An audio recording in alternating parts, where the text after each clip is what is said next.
Okay, we're going to get down here. We're going to do the wanderings is what we're going to try to cover here, a large chunk of material. But as you know, the Israelites, they left Egypt around 1446 BC. They left on the 15th day of the first month, and they entered the wilderness. They cross over entered the wilderness there after passing through the Red Sea, and then they journeyed down to Mount Sinai. And they arrived there 3 months after they had crossed the Red Sea. So it's quite a trek down there, but they wind up down there 3 months after having crossed the Red Sea. And then according to Numbers chapter 10, verse 11, they leave Mount Sinai on the 20th day of the second month of the second year of their having left Egypt. So they were camped at Sinai for 11 months and 5 days. And that's quite a while to be down there. Now, during that time, as we've already looked at, I'm just trying to set where we are. During that time, they entered into a covenant with God. They received numerous laws and rules governing their lives and their worship. And the focus of the laws from Exodus 25 through Numbers chapter 10, verse 10, the focus of those laws is worship. And you see a number of things in that regard. Those sections treat, among other things, the ark and the tabernacle, the priestly clothing, the ordination of the priest, sacrificial laws, the consecration of the priesthood, the teaching on clean and unclean, the Day of Atonement, the principle of life being in the blood, laws of holiness, religious vows. So you see all of that up through Numbers chapter 10. Now the tabernacle, the tabernacle is this tent, which is the tent of meeting where God specially manifested His presence among the people of Israel. And the tabernacle was erected and consecrated on the first day of the first month of the second year of leaving Egypt. And in the middle of that month, the Israelites celebrated Passover. And you see that in Numbers chapter 9, 1-5. And then they departed from Mount Sinai just a little over a month after that. Okay, so that's the kind of the chronology of what's happening here. The people, now there are scholars and a lot of people, they often question, how could such an immense human and animal population survive in southern Sinai? How could they find enough food and water for such large human and animal populations to stay there that long? And you have people that question that. But I like this comment by Eugene Merrill. He says, the biblical account suggests, however, that the whole enterprise from beginning to end, from Egypt to Canaan, was an unending series of miraculous acts whereby God redeemed, sustained, and delivered His people. You see, God is at work in preserving them. He's feeding them. He's taking care of them. So when I have people going, how can you possibly live there? Because God is doing it. You see, this is His program and His plan, and He's bringing them out, and He's taking care of that. Now, the Israelites, their course of travel, as they leave Sinai, their course of travel was set by the cloud that covered the temple. When it lifted, they followed it to the next place where it settled down. So you have this cloud, we stay. It lifts, we follow. It comes down, we stop. And that was what they were doing. So as they depart from Mount Sinai, their course is set. They travel the course that's set by the cloud. And their first encampment, it was only a 3-day journey from Mount Sinai, a place called Taberah. And the precise location of that and many of the other places, it's not known. We have a general idea of the places, but they haven't been discovered with any kind of certainty.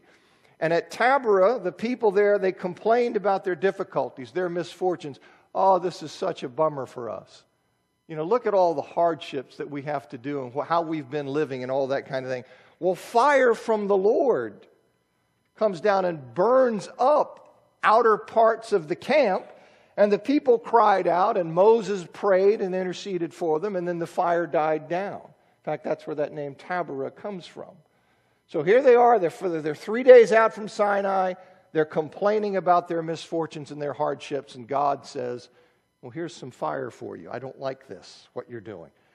They claim Moses, and then the fire dies down. Well, then the people complain about the lack of meat to eat. This is right at the time.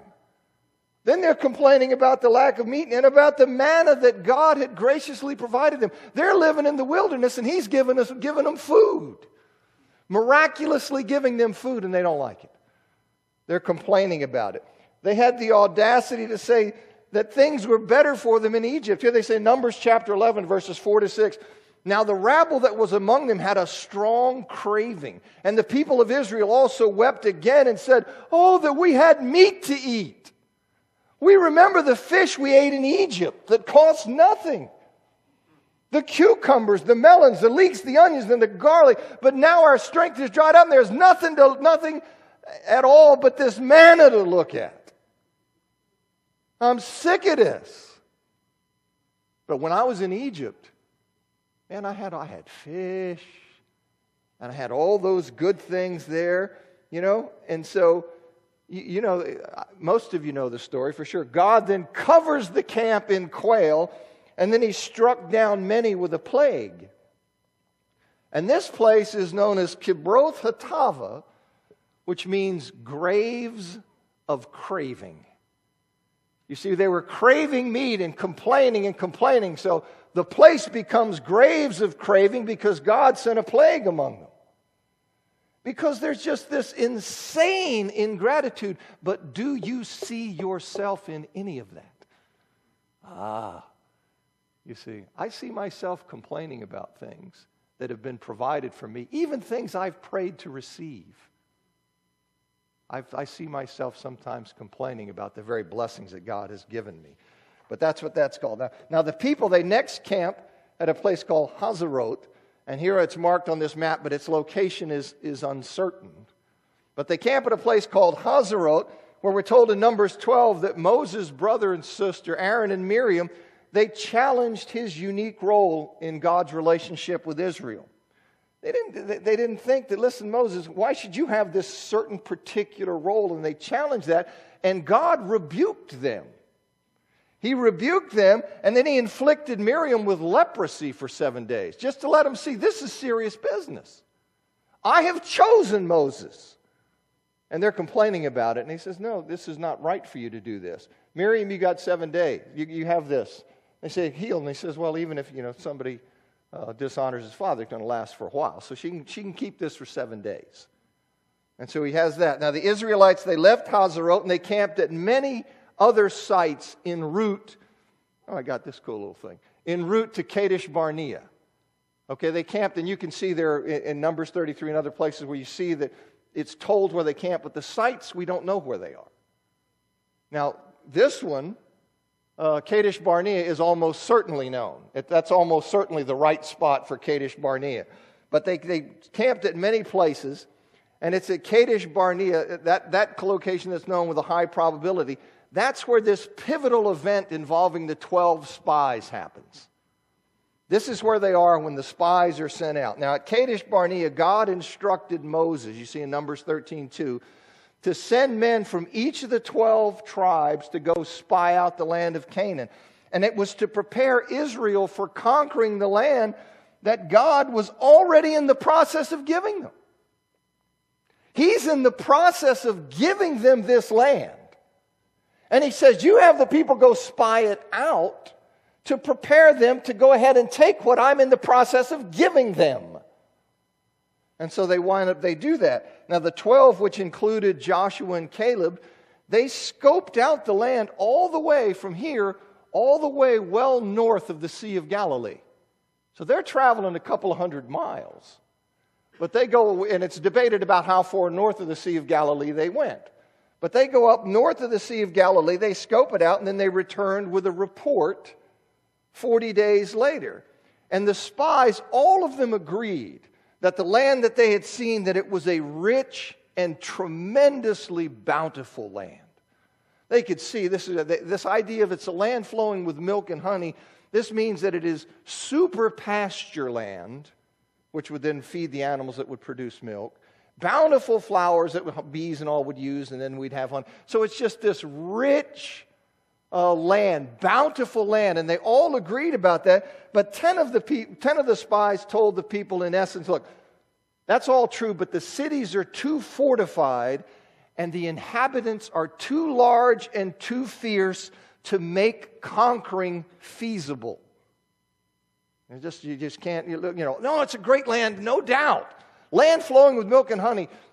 But man, those places are fortified, and the people are really big and mean, and I just don't think it's really feasible for us to think about taking that land. Now, mind you, these are people who just waltzed out of Egypt, complete with the Egyptians' golden jewelry that they gave them, and who had watched Pharaoh's army drown.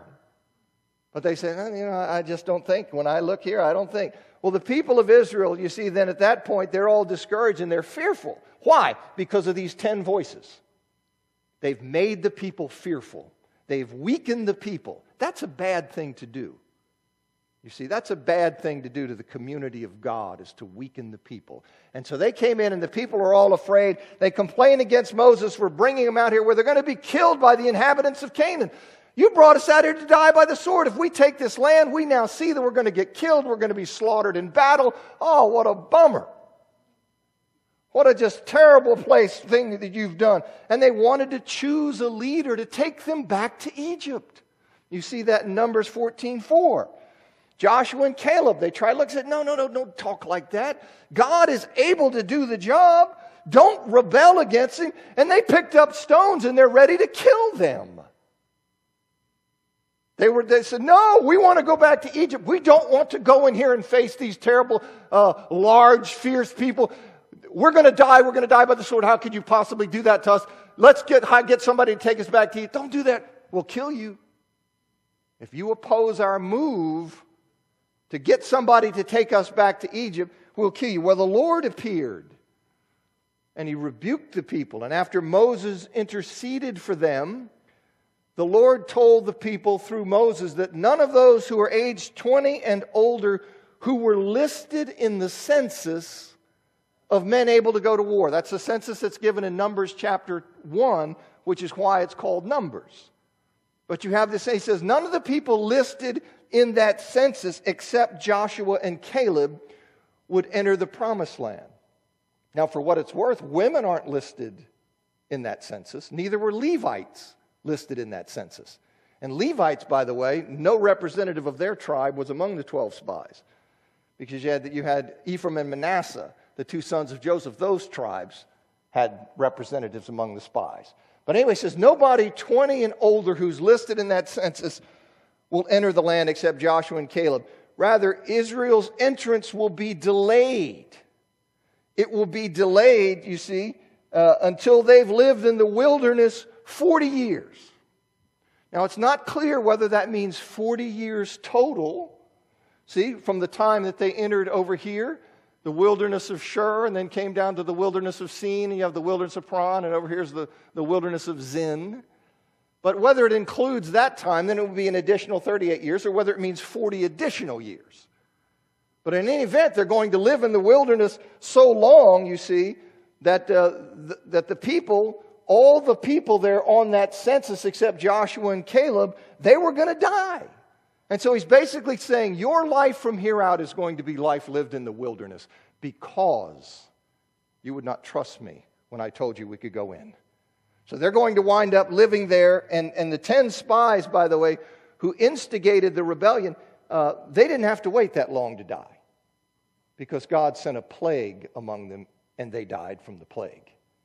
You see, you see that Numbers 14:38. That was a serious thing for them to have done. And you see that the people and their children now, those who are under 20, they're going to spend 40 years in the wilderness because of that.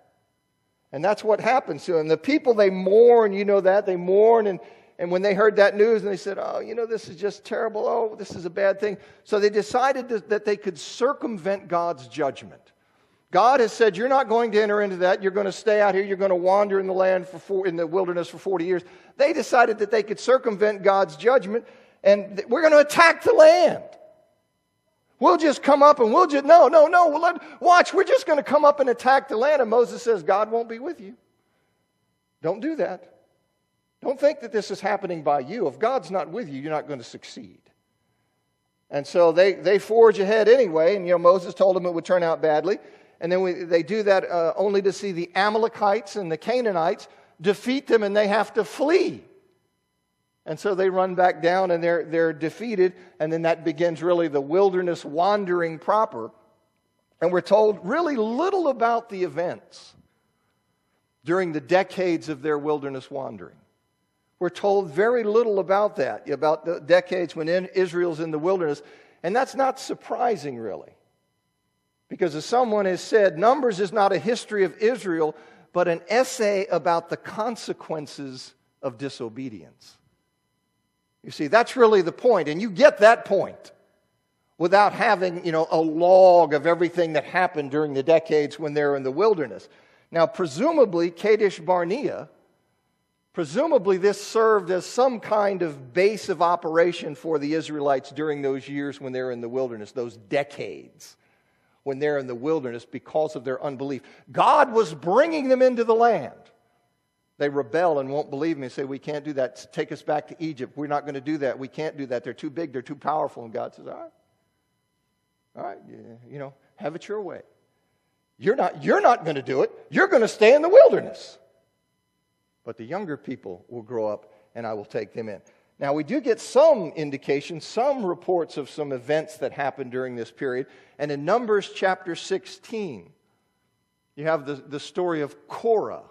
Now, Korah is a Levite, and he and 250 community leaders, they opposed Moses and Aaron on the basis that they should all have equal access to God, you see. Their line is, look, all Israel is holy.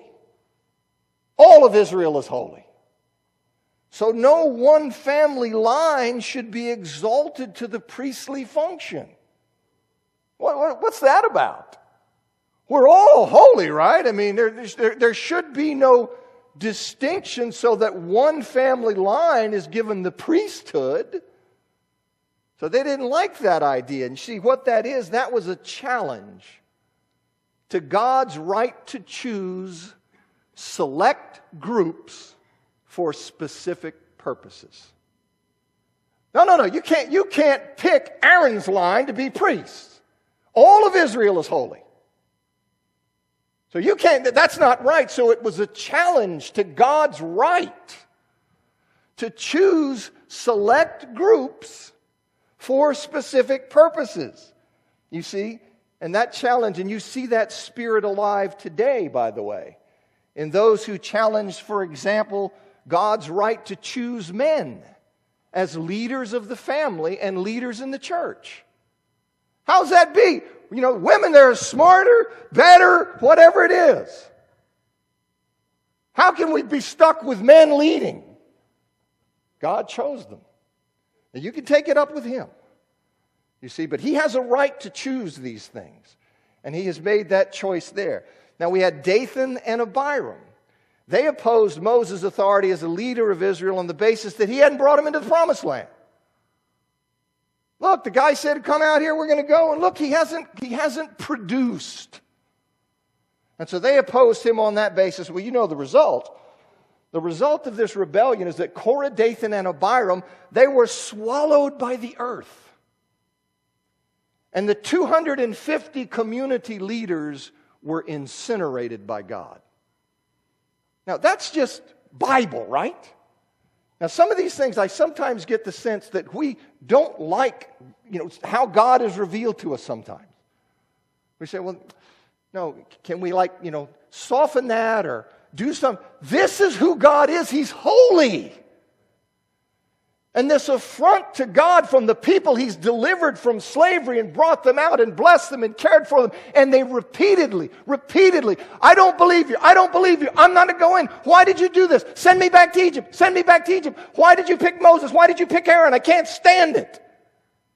And God said, okay, warning. And here you see what happens to these rebels. God is not to be trifled with.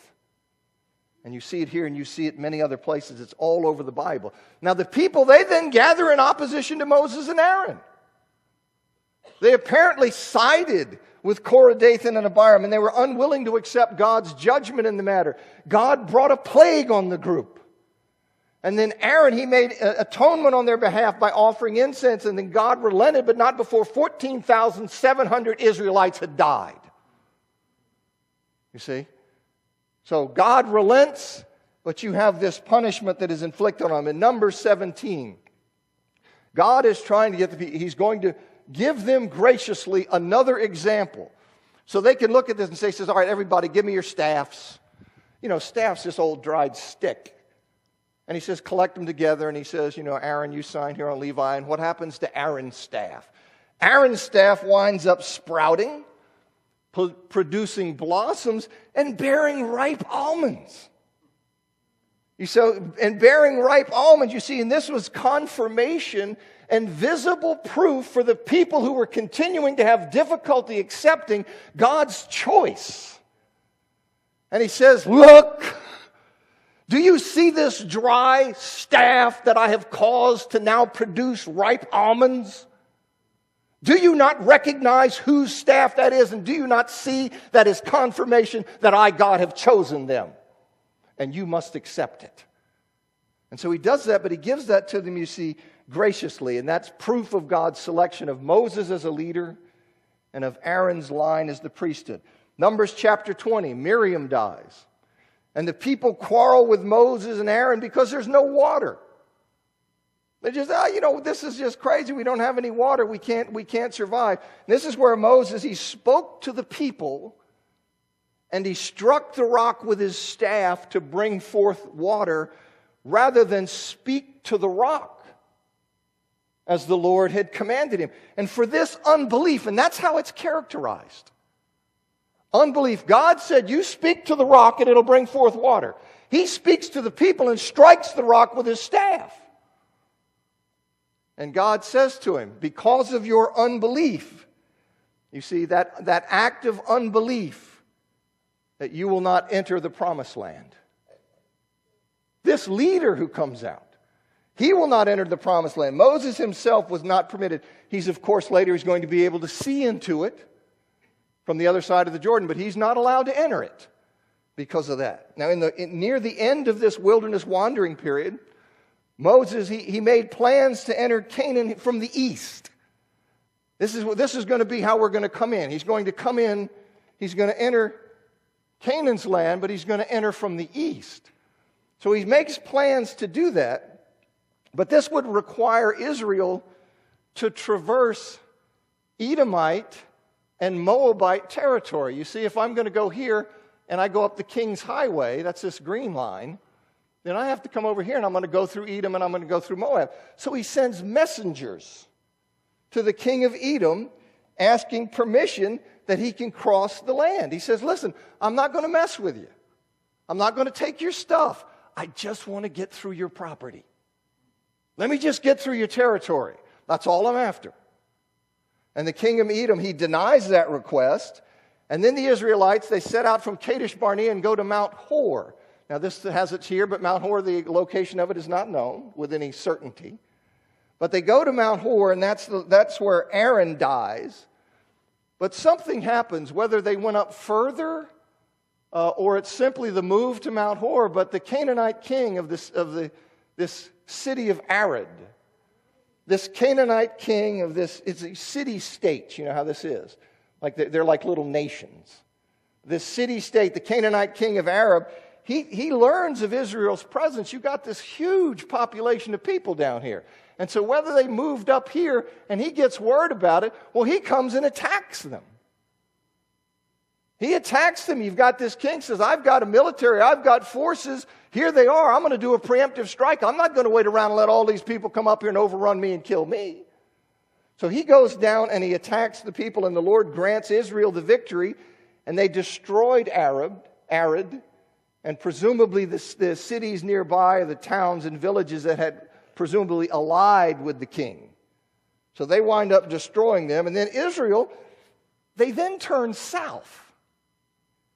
You see, they then turned south and went all the way to the Red Sea, which meaning the Gulf of Aqaba. You see that red line there. You see that in Numbers 21, verse 4. Now they do this, apparently they're going to outflank Edom. Edom has said you can't cross, and they're not looking to pick a fight with Edom because they're only interested in getting over here. So they go all the way south down to the Red Sea, to the Gulf of Aqaba here. They travel that distance. And they apparently see the game plan apparently is we're going to go down here, and then we're going to outflank Edom to the east. And instead of traveling on the King's Highway, which was a very well-known and the easiest route north and south, they're going to travel further east out into the wilderness, out into the desert. So on this route that is known as the way of the wilderness of Edom or the way of the wilderness of Moab. So they're going to come and they're going to kind of skirt around them out here. That's the plan. So they drop all the way down here south. Now that's a long way to go, by the way. I mean, I don't like walking around the block, and this is, it's a long way. And they're going to go down there. That's a long journey. Well, on that journey, the people, again, they spoke against God and Moses. And this is where the Lord sends the poisonous snakes among them. You sit there and say, when I see how God is tolerant of people and patient, they're still complaining. He brought them out of Egypt when they cried out to him. And so they're complaining. He brings these poisonous snakes among them. And when the people repented of their sin, Moses prayed, and the Lord provided a cure for the snake bites. And he had Moses, he said, I want you to fashion a bronze serpent, a bronze snake, and I want you to hoist it up on a pole. And whoever's bitten, whoever then faces death, who has been bitten, if he will just look at that, he will then be healed and live. You see, so he puts that. And you, of course, remember when Jesus, in John chapter 3, verses 14 and 15, he appeals to that healing event. And he says in John 3, 14 and 15, and as Moses lifted up the serpent in the wilderness, so must the Son of Man be lifted up, that whoever believes in him may have eternal life. Just as those people who were doomed, who faced certain death, if they would look, they would receive the mercy of God. And Jesus makes an analogy and says, so too those who have faced certain death because of their sin, if they will just look to me, there is healing and life there. So Jesus uses that. And then on this long journey south, where you have the people, as I said, they complain there. And then having avoided conflict, this map moves things a little bit further north. That's why I switched it.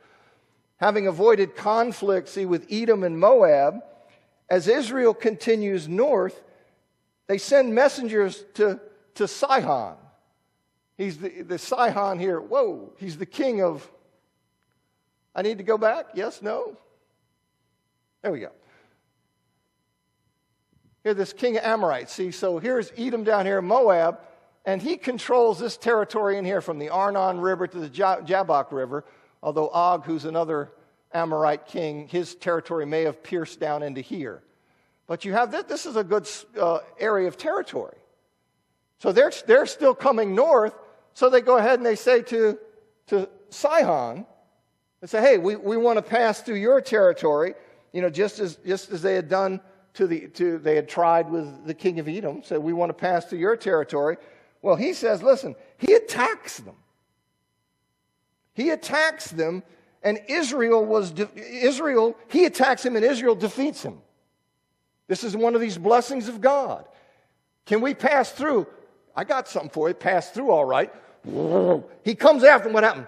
God gives him the victory. This is a pretty potent dude. He's controlling all of this territory right there. And so God gives Israel the victory right there. And that gave Israel then control of the land east of the Jordan. Here's the Jordan.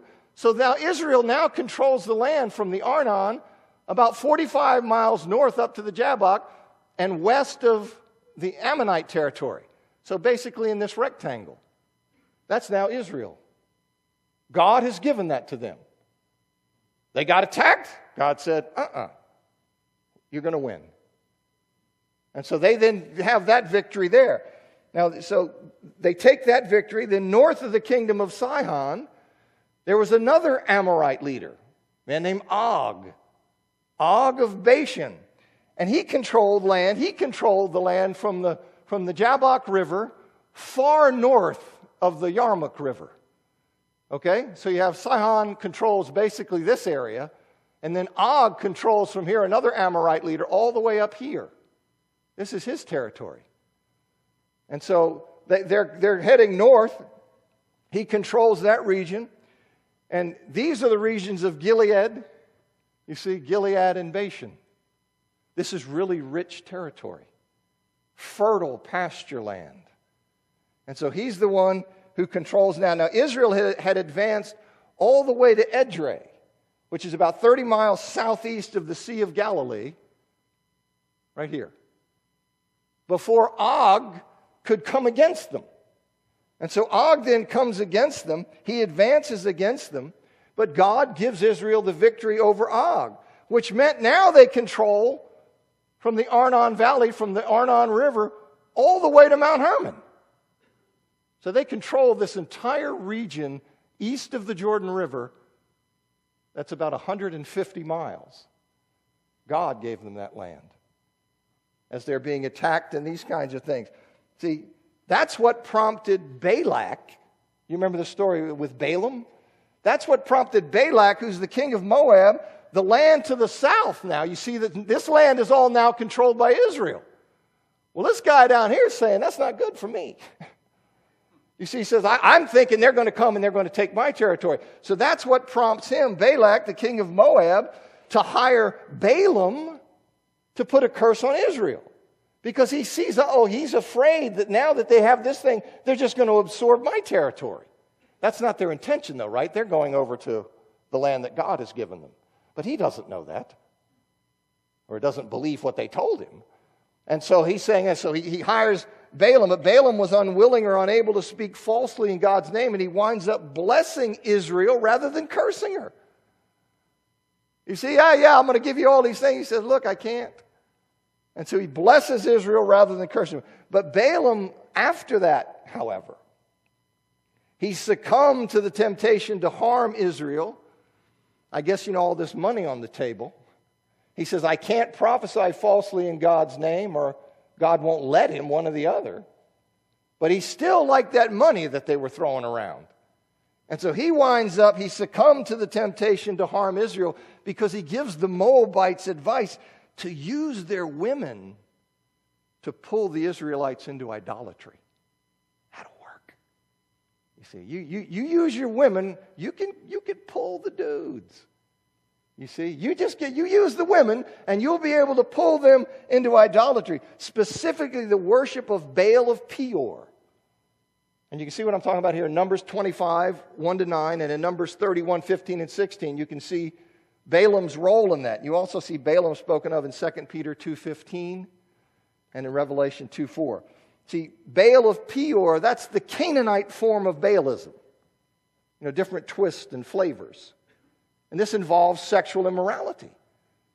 So he says, listen, now you get them in here into your idolatry, which, by the way, part of that, it involves sex with the women. Okay? Now, that's pretty clever. It's pretty clever. The bad guy's trying to pull somebody. There's some powerful tools in this world. That's one of them. Okay? That's one of them. And he says, okay, you go ahead and do that. And so this winds up, he pulls the Israelites into idolatry. And at God's direction, Moses then he tells the judges, those who are over different sections of the people of Israel, to kill those of their men who had yoked themselves to Baal of Peor. You see, that's how serious it is. That's how serious it is to kill those. And while everybody's mourning and weeping over the situation, you've got this Israelite man who brazenly brings right before the people who are mourning over what has happened. He brings this Midianite woman, Cosbi, right into the Israelite camp and gives her to his brothers that they may do with her what they find, whatever they find.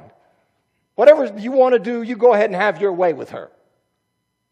And so they wind up doing that. And this is when Phinehas, who's the son of Eleazar, the son of Aaron, he killed both Cosbi and Zimri, who was the man who was engaging in sexual immorality with her, by driving a spear through him. He killed them both because of what they were doing. And that stopped the plague, by the way. That act of holy wrath by Phinehas, who was so incensed that someone would treat the holy God this way, that he killed them, and that stopped the plague, but not before 24,000 Israelites had died. Numbers chapter 27, Moses, pursuant to the Lord's instruction, he publicly commissioned Joshua to be his successor. And Joshua was described in verse 18 as a man in whom is the Spirit. Joshua was a powerful leader, a God-guided person. And in Deuteronomy chapter 31, there's a private commissioning. As they're on the brink of Moses' death and the people entering the land, there's this private commissioning where Moses and Joshua, they met with God in the tent of meeting. And you'll have other times where it is so clear that God wants it clear to the people of Israel, Moses, his authority is being transferred to Joshua, so that you will know that Joshua is a kind of Moses to you as he's going to be leading the people. In Numbers 32, Moses tells the tribes of Reuben, Gad, and a half-tribe of Manasseh that they can have the land east of the Jordan River. You see, all of this land that they had captured from Sihon and from Og, well, you see, you have Reuben, Gad, and the half-tribe of Manasseh. They say, look, this looks like great turf to us, and we'd really like to have this. Is that okay? And he says, yeah, you can have that land. But the condition is you have that land, but you're not going to be able just to sit over here and then have your brothers go across and fight for all this territory. No, that's not going to work. What you're going to have to do is you get this land, but all of your warriors, all your men, you join your brothers and you go fight with them in the battle. When that has been subjugated, well, then you can come back over here and live over here. All right, so that's the condition on which it's given. Now, let me say a little bit about the book of Deuteronomy in like 5 minutes, okay? That's all you get. Deuteronomy. All right. It's the last of the 5 books, as you know, collectively known as the Pentateuch. Genesis, Exodus, Leviticus, Numbers, Deuteronomy. Those 5. Those 5 together, they're known as the Pentateuch. And Deuteronomy is the last one. And Deuteronomy picks up where the book of Numbers left off. Okay, on the plains of Moab, by the Jordan, across from Jericho. So here they are. They're over here, plains of Moab, right in here. And they're going to cross over.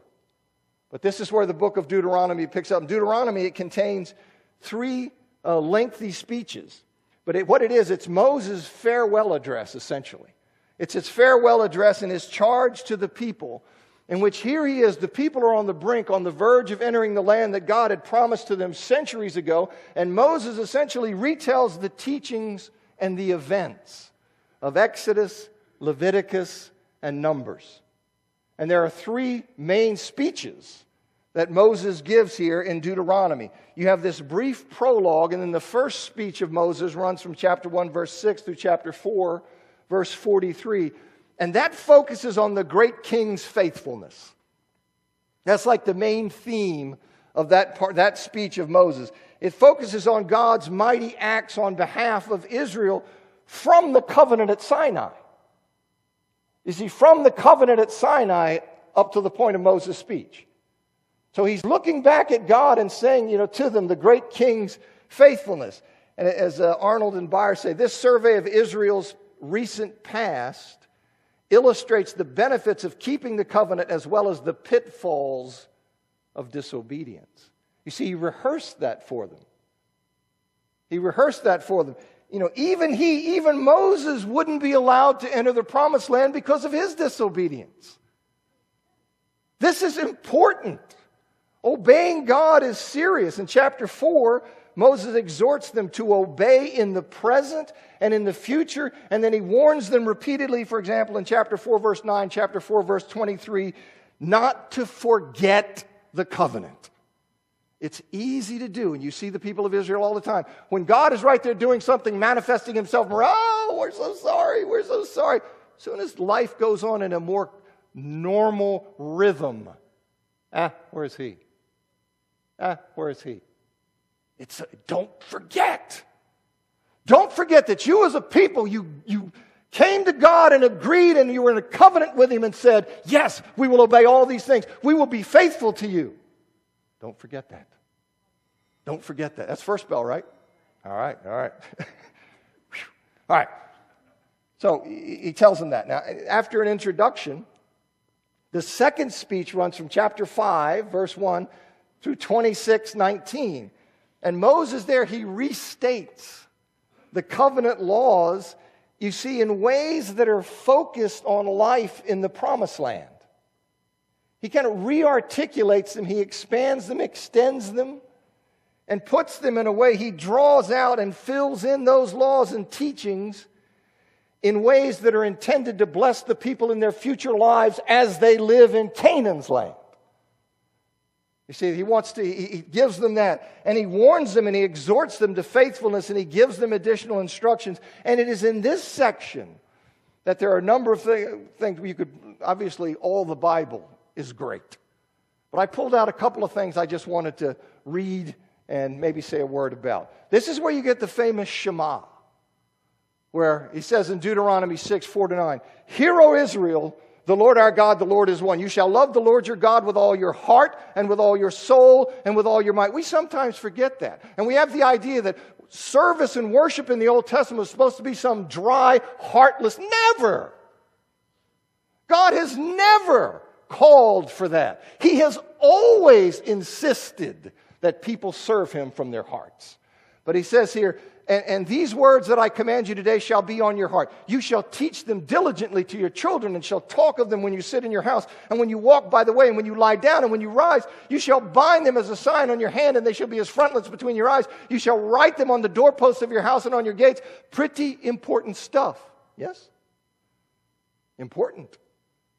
You see, always, why? Because you're going to transmit to future generations who God is and how important it is and what he desires of people. You see? You're going to transmit that to them. And it's here in this section, that in Deuteronomy chapter 8, 11-18, where Moses so powerfully warns them about the temptation to forget God in the midst of plenty. I know this is small text, but I wanted to squeeze it all in on one slide. He says, "Take care lest you forget the Lord your God by not keeping his commandments and his rules and his statutes, which I command you today. Lest, when you've eaten and are full and have built good houses and live in them, and when your herds and flocks multiply, and your silver and gold is multiplied, and all that you have is multiplied, then your heart be lifted up, and you forget the Lord your God, who brought you out of the land of Egypt, out of the house of slavery, who led you through the great and terrifying wilderness with its fiery serpents and scorpions and thirsty ground where there was no water, who brought you water out of the flinty rock, who fed you in the wilderness with manna that your fathers did not know, that he might humble you and test you, to do you good in the end. Beware, lest you say in your heart, my power and the might of my hand have gotten me this wealth. You shall remember the Lord your God, for it is he who gives you the power to get wealth, that he may confirm his covenant that he swore to your fathers, as it is this day." And I tell you, this is a temptation that is perennial. That as we succeed and as we do things, it is very easy to attribute that because I'm smart, because I did this, because I worked that. That's all fine. But you understand that everything that you have is a gift and a blessing from God, and you give him thanks and praise for all that, and you don't become prideful in your heart and say, who needs God? I'm Fat City. I heard that bell. I'm Fat City. I'm rolling. I don't need God. It's only the people who are struggling who need God. I'm rolling. I don't need God. That's a lie. Okay? That's a lie, and you need to remember that. More to say, but time's up. Thank you.